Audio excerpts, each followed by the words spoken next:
Yeah. I just want to say that first we're going to be talking about the more of the fallout over here. We're going to be talking about what security we're going to have to take, like after Abe's death. And I want to say this to Tetsuya Yamagami.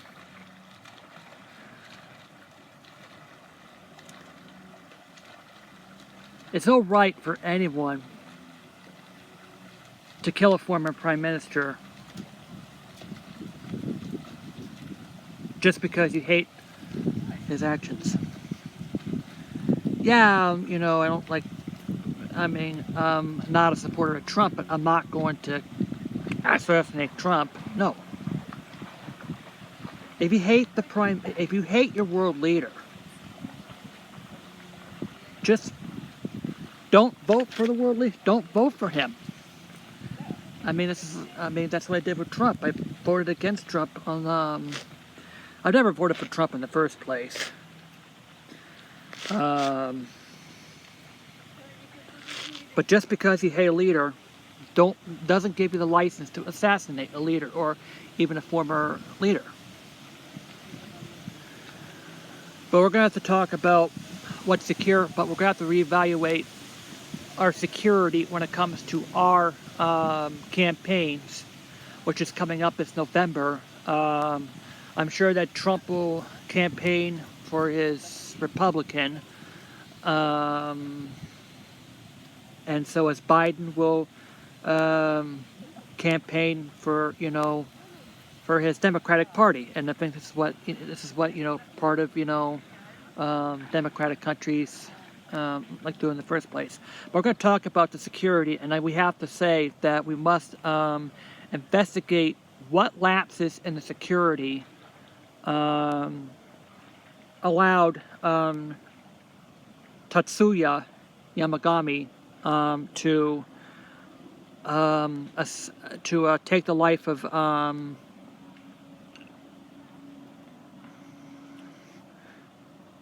Shinzo Abe, passed in January 8th. So therefore, did Tetsuya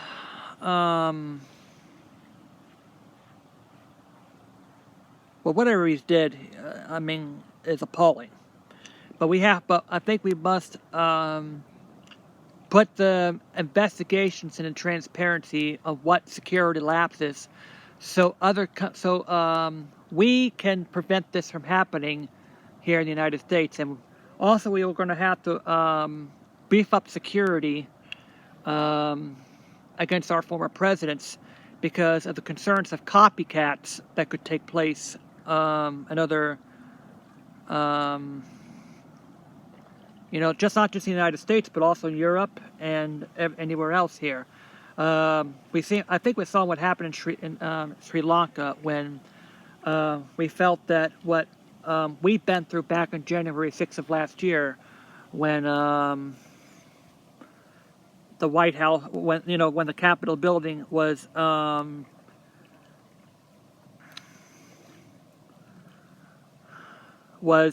rampaged by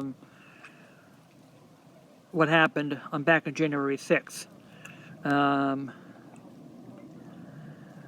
But once again, we're going to have to reevaluate our security, and we need to provide extra security in this fall, like when midterm elections sort of coming in, and also throughout 2023 when the campaigns and debates and campaignings are going to be underway to show who's going to become president. Maybe Biden, Trump, or other presidents that we need to. But we're going to have to invest our security around them campaigning, as well as our former presidents that would campaign for the next. For our next president of the United States. And we're going to be hoping that other places around the world could also increase the security to prevent an assassination of their former presidents or prime ministers, so that won't happen to them.